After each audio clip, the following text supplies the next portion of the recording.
빨리 집에 가시려고 질문 안 하세요?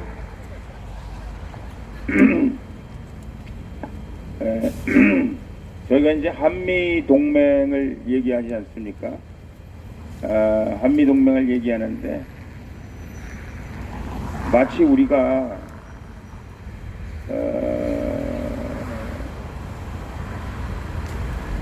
말하기가 좀 조심스럽긴 합니다만은 미국은 우리나라는 아닙니다, 여러분. 한미동맹이 중요한데요. 한미동맹을 지키기 위해서는 미국은 우리나라가 아니기 때문에 우리가 미국과 지켜야 될 최소한의 예의가 있습니다. 예의. 우리가 지켜야 될 예의. 그것이 지켜지지 않으면 한미동맹이 지켜지지 않아요. 예를 들면 부모 자식 간에는 손해 같은 거 별로 잘 안 따지잖아요. 그죠? 그리고 서로 좀 잘못해도 이해가 되잖아요. 같은 핏줄이니까. 근데 미국은 우리의 최고의 우방입니다. 맞아요. 그러나 미국은 다른 나라입니다. 우리나라가 아닙니다. 그래서 우리가 한미동맹이 중요하면 중요할수록 우리가 미국에 지켜야 될 최소한의 예의가 있어요. 물론 서로 상호 간의 예의입니다. 저는 어느 유튜브에 보니까 너는 미국 놈의 개다 뭐 이렇게 얘기하는 사람들이 있더라고요. 미국 사람의 개는 아닙니다만 친미주의자인 것만은 틀림이 없어요. 제가 미국에 꽤 오래 살았습니다. 저도 뭐 아시겠습니다만 제가 정말 예수 믿는 사람으로 따지면 하나님이 도우셨었고 세상 사람들 말로 하면 재수가 좋아서 미국의 아주 최고 상류사회에서만 살았습니다. 그리고 그들을 많이 봤어요. 제가 박사학위 논문을 식민정책 이렇게 썼습니다. 일본의 식민정책에 대해서 썼는데요. 미국의 식민지가 됐던 나라는 국민들이 투표를 합니다. 미국의 일원이 됐으면 좋겠다. 한참 필리핀이 여러가지로 경제적으로 어렵고 사회가 혼란스러울 때 필리핀 정객들이 모여서 우리가 미국의 52번째 주로 들어가자. 그러면 지금보다 훨씬 우리 국민들이 더 잘 살 수 있을 거 아니냐. 필리핀을 포기하고 미국의 52번째 주로 들어가는 것이 어떻겠냐. 지금 여러분 뭐 괌이나 어딥니까? 푸에르토리코나 이런 데 다 미국령으로 돼 있는데 그 사람들이 계속해서 주민 투표를 합니다. 미국의 한 나라가 됐으면 좋겠다. 미국에 같이 포함됐으면 좋겠다.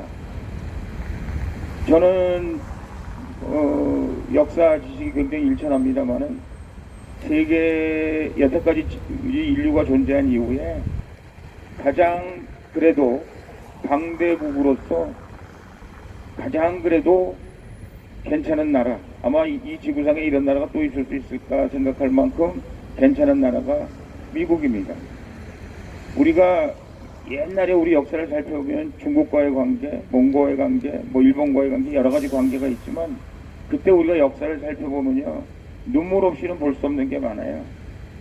여러분 아시다시피 중국에 가가지고 옛날 이성계가 자기 아버지 이름 바꿔달라고 사신을 얼마나 보냈는지 모르고 200년 동안 질질 끌었습니다. 자기 아버지 이름 하나 바꾸는 것 때문에, 자기 조상 이름 하나 바꾸는 것 때문에. 그리고 아련을 해주지 않아가지고요 6개월 동안 지금으로 말하는 자금성 밖에서 그 수레마차가 지나가는 걸 붙잡고 임금, 우리나라에서는 영의정급이 가는 거예요. 그랬습니다. 이 세상에 가장 합리적이고 그리고 정직하고 지금은 미국도 옛날에 비해서는 굉장히 그 국가적인 도덕성이라든가 정직함이라든가 이런 게 많이 없어졌습니다만 그래도 미국만큼 이 지구상에 있었던 나라 중에서 정직하고 그리고 도덕적인 우위를 또 아직도 여러분 미국 대통령이 선서할 때 보면은 성경 말씀을 성경 위에 대고 선언하잖아요. 아직도 물론 미국 백성들은 다 잊어버렸는지 모르겠습니다만은 성경 말씀 위에 세워진 나라라는 것에 대한 자기 나름대로 자부심이 있습니다. 그래서 우리가 미국에 대한 최소한의 예의는 지켜줘야 미국은 지키기만 한다면 한미동맹은 계속 유지될 수 있다. 저는 그렇게 생각합니다. 제가 몇 년 전에 미국에 갔는데 그 당시 아마 효순이 미순이 사건이었던 것 같습니다. 그때 우리 길거리에서 막 성조기를 태웠거든요. 그런데 여기 미팔군 사령관이 미국 하와이에 도착해가지고 미국 기자와 인터뷰를 하면서 눈물을 펑펑 쏟더라고요. 우리가 5만 명이 넘는 생태 같은 우리 자식들이 대한민국 전쟁이 6.25 사변, 저는 전쟁이란 말을 좋아하지 않습니다. 전쟁이란 건 말이 안 된다. 그건 국가와 국가 간에 한 얘기고 저건 불법단체이기 때문에 6.25 사변이다 이렇게 주장하는데 5만 명이 넘게 죽었습니다. 그렇게 해서 지켜준 나라인데 이 대한민국이 어떻게 성조기를 불태울 수 있느냐. 그때 제가 보기엔 나라 전체가, 미국 전체가 확 돌아가는 줄 알았어요. 그 반한 감정 때문에 나라가 돌아가는 줄 알았어요. 그래도 사실은 그런 감정들을 아마 우리가 미국이 치고 미국이 지금 한국 같은 위치에서 그렇게 양키구엄하고 불지르고 그랬으면 아마 보통 그냥 우리 같으면 그냥 가만 안 있었을 것 같다 라는 생각이 듭니다. 그래도 미국 사람들이 자기들이 세계 경찰 국가로서의 최소한도의 책임감, 그리고 자기들이 지켜야 될 세계 질서를 지키기 위해서 자기들이 참아야 될, 감내해야 될 자기들 나름대로의 의무감, 책임감, 이런 것 때문에 우리 한국을 절대 잘 포기하지는 않을 것이다 라는 생각을 하고는 있습니다만은, 그렇다고 해서 우리가 미국을 그렇게 대충 이렇게 아무렇게나 여기서 미 대사관 앞에서 반미국어를 외치고 저 사람들이 어떻게 해서 자기가 지금 밥 먹게 돼 있는지, 대한민국이 오늘날 어떻게 해서 대한민국이 돼 있는지도 모르면서 그렇게 예의가 없어서는 안 된다. 최소한도 우리가 예의는 지켜야 된다. 저는 그렇게 생각하는 사람 중에 한 사람이고, 맞는지 틀린지 모르겠습니다만은 저는 맞는다고 확신합니다. 아까 우리 이천 교수님께서 그 말씀을 하셨어요. 미국이 한국 전쟁과 미국엔 워밖에 없으니까 코리안 워와 베트남 워가 있는데요. 베트남 워는 입에다 담기를 싫어합니다. 왜냐하면 자기네들이 진 전쟁이거든요. 미국이 생긴 이후에 한 번도 진 적이 없는데 유일하게 진 전쟁이에요. 근데 한국 전쟁은 아까 우리 교수님께서 말씀하신 대로 비긴 전쟁이거든요. 자기들이 이길 수 있었는데, 그 당시만 해도 이길 수 있었습니다. 만주에다가 그 메가더 말맞잖아. 거기다 원자 폭탄 하나 떨어뜨렸으면 아마 중국이 끔찍했을 거고, 아마 남북 통일이 됐을는지도 모르겠습니다만 3차 대전이 일어날 것 같은 그런 걱정 때문에 못했는데요. 한국 전쟁에 대해서는 엄청나게 나름대로 프라이드를 가지고 있습니다.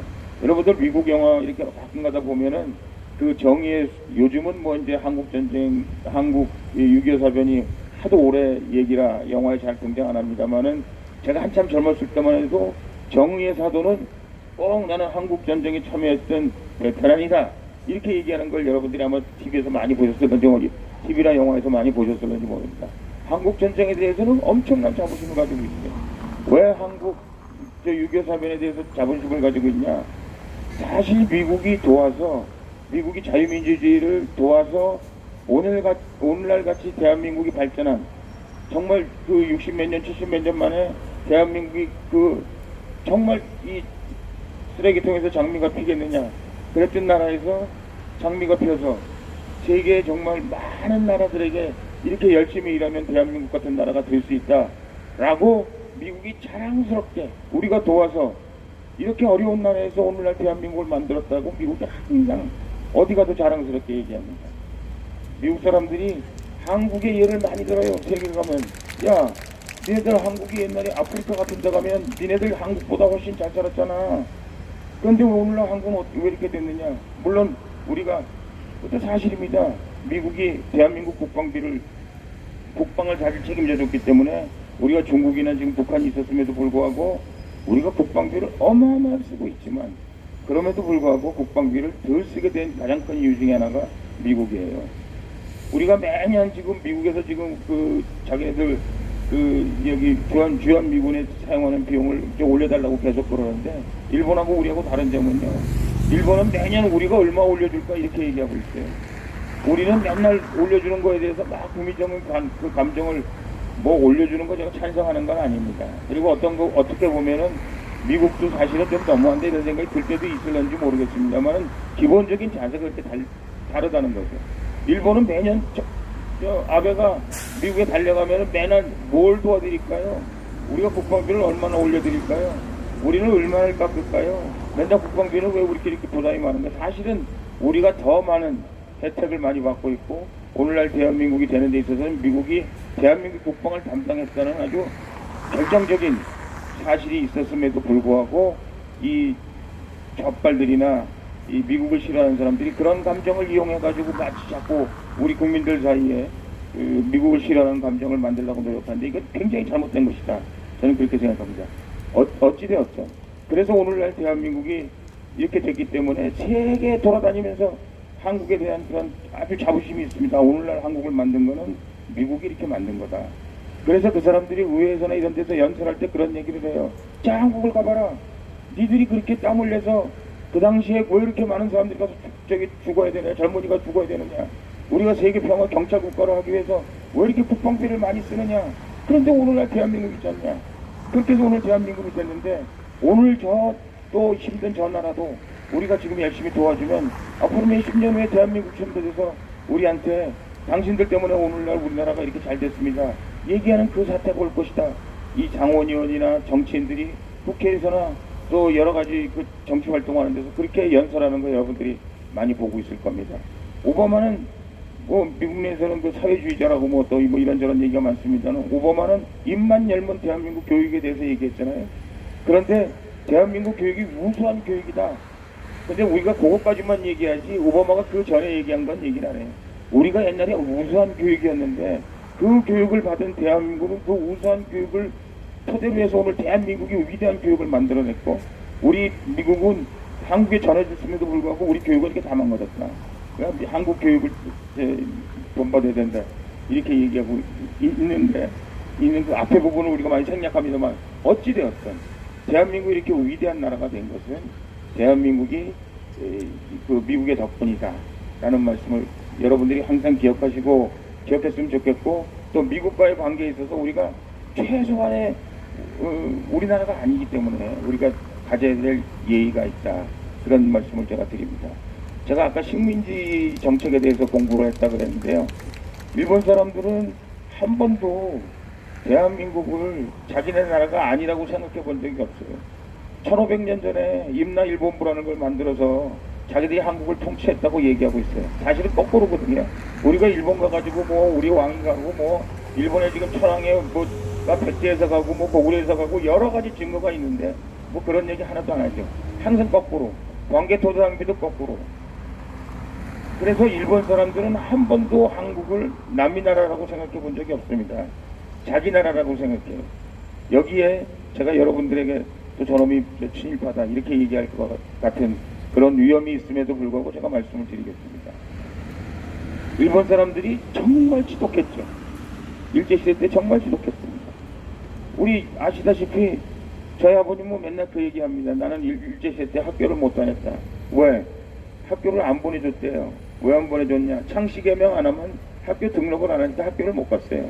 그래서 교회 학교를 다니셨다고 맨날 그렇게 말씀하시는데 일본 사람들은 한국말을 못 쓰겠잖아요. 그죠? 그러니까 이른바 한국이라는 걸 깡그리 없애버리려고 했어요. 정말 일본처럼 지독하게 식민지 정책을 쓴 나라는 없었어요. 근데 일본 사람들이 기본적으로 다른 나라에 가서 예를 들어서 대만 사람들, 대만은 훨씬 일본에 대해서 우리보다 더 감정이 좋습니다. 왜냐하면 사실은 대만에 가서 일본 사람들이 그렇게 독하게 안 했거든요. 왜냐하면 대만은 우리나라가 아니다. 우리가 말하자면 지금 현재 식민지로 대만을 우리 식민지 하에 두고 있는 나라이긴 하지만 대만은 우리나라가 아니다 이렇게 생각합니다. 근데 한국은 우리나라라고 생각했어요. 조선은 자기네 나라다 생각했어요. 그래서 사실은 우리 대한민국의 그 초등학교 교육은 일본 사람들이 만든 겁니다. 우리나라에서 초등학교 교육은요, 우리 일제시대 때 대한민국 모든 사람들이 문명에서 사실 벗어나기 시작했어요. 그 전에만 해도 여자들은 거의 학교에 안 다녔잖아요. 뿐만 아니라 남자도 일부밖에 안 다녔잖아요. 옛날 일제시대 때 보면 그래도 내가 초등학교 나온 사람이야 이렇게 얘기하는 게 지금으로 말하면 내가 그래도 전문대학교 나왔어 이 정도 얘기가 될 정도로 초등학교 나온 사람이 귀할 정도였어요. 뿐만 아니라요, 일본 사람들이 계속 주장하는 건 뭐냐면, 야, 대한민국의 이 모더나이제이션, 말하자면 이 근대화, 이 모든 뿌리는 일본이 놓은 거죠. 놨다고 주장하는 거죠. 우리는 뭐 쌀도 뺏기고 일본 사람들이 착취 많이 해갔죠. 뭐 그거는 일본 사람들이 아무리 뭐라고 변명해도 그거는 뭐 변명할 적이 없습니다. 그러나 일본 사람들이 경부철도도 놨고요. 우리가 말하는 경부철도라는 건 우리 식으로 말하면 경부고속도로나 마찬가지인 거죠. 철도도 놨고요. 기본적인 기본 시설을 굉장히 많이 해먹었어요. 많이 놨어요. 그래서 그것이 저는 두 가지 이유가 있다고 생각합니다. 하나는 우리나라를 어떻게 하든지 착취를 하려면 그 이른바 인프라스트럭처가 뭐 철도가 됐건 항만시설이 됐건 그런 게 잘 돼 있어야 되니까 그래야 된다 생각했겠죠. 그래서 잘 놨을 경우도 잘 놨고요. 또 두 번째는 아마 절대 대한민국을 해방시키지는 않을 것이다. 절대 이건 이제는 앞으로 영원히 대한민국 우리나라 거다. 여기 와서 살라고. 이거 완전히 이건 우리 땅이기 때문에 우리가 투자해서 이제 우리가 살아야 되겠다. 그렇게 생각한 거죠. 그래서 여러분 아시다시피 도요토미 히데요시 때부터 여기 봉고 영주들이 다 땅 나눠준 거 아시죠? 이건 누구 땅 다 나. 근데 이건 어쨌든 일제시대 때 그렇게 생각해가지고 자기들이 말하면 사실은 투자한 것보다 자기들이 빼간 게 더 적다 이렇게 주장합니다. 제가 일본 그 동경대학에 가가지고 이거 문서들을 보면요, 한국에는 우리가 식민지 정책을 해가지고 남은 거 하나도 없다. 걔는 그 사람들한테 도로 돌려준 게 훨씬 많지 한 개 준 게 하나도 없다. 이것도 역사적으로 따져봐야 됩니다만은 여러분 지금 일본하고 지금 우리하고 마찰이 많이 생겼잖아요. 근데 옛날에 박정희 대통령 때 우리가 5조를 가져왔어요. 맞죠? 5조. 일본이 가지고 있던 돈의 4분의 1을 가져왔습니다. 일본 사람들은 어마어마하게 줬다고 생각하는 거죠. 그 당시에. 그래서 박정희 대통령이 그걸로 한국이 부흥하는데 기본 그 자금이 아주 기본적인 시드머니가 됐다. 이렇게 그 사람들이 주장하고 있어요. 그래서 지금도 미안하다는 생각보다는 그래도 우리가 한국한테는 할 만큼 했다. 이런 생각들을 많이 하고 있다는 거죠. 그거를 우리가 제가 좀 따지자고 말씀드리는 건 아니고요. 그래서 일본 사람들이 몰려갈 때요, 여러분 아시다시피 옛날 적산이라는 거 다 그 한국 사람들한테 주고 갔잖아요. 근데 그 사람들이 가면서 뭐라고 얘기했냐면 우리가 꼭 50년 내에 다시 돌아온다. 꼭 돌아온다. 그 돌아와서 다시 우리가 우리 한국을 지배할 것이다. 그렇게 생각했었다는 거죠. 그래서 그런 우리 역사적인 그 배경을 우리가 잘 이해하면서 지금 한국적인 문제에 대해서 우리가 문제를 해결해야 된다. 저는 그렇게 생각합니다. 사실 외교는요, 말로 하는 건 다 거짓말입니다. 여러분, 공산당은요, 자기들이 힘이 없으면 외교하는 겁니다. 김정은이가 왜 저렇게 달라붙을까요? 힘이 없어서 그런 거예요. 자기들 지금 핵폭탄 하나밖에 없지만 팔아먹을 거라면 핵폭탄 하나밖에 없어요. 그래서 그걸로 자기들이 한번 살아볼까 몸부림치고 있는 거죠. 근데 김정은이가 핵을 포기하지 못하는 이유가 뭔지 아세요? 아버지가 핵을 절대 포기하지 말라고. 저도 저희 아버님이 뭐 절대 하지 마라 그러고 돌아가셨는데 제가 하려고 할 수가 없어요. 왜? 아버님 생각이 나서 아버지 절대 하지 말라. 자기 할아버지가 너 절대 핵을 포기하지 말라. 그런데 그것도 굉장히 자기가 중요하게 핵을 포기하지 못하는 이유 중에 하나지만 이른바 북한에 있는 수국 골통들이 김정은이한테 끊임없이 얘기하는 거죠. 만약에 당신이 핵을 포기하면 당신 끝장난 줄 알아요.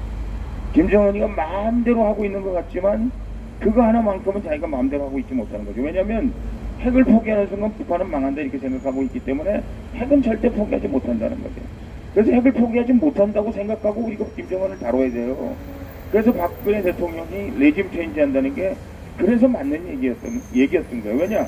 김정은이는 절대 핵을 포기할 수 없는 사람이기 때문에 레짐 체인지가 되지 않으면 이 김씨 왕조가 무너지지 않으면 북한에서 핵을 포기하고 한반도에 평화를 모색할 수 있는 새로운 뭐 지배그룹이 됐든지 새로운 사람이 됐든지 새로운 그 생각을 가지고 있는 사람들이 북한에 등장하지 않으면 이 사람들하고는 핵 문제에 관해서만큼은 대화가 되지 않는다.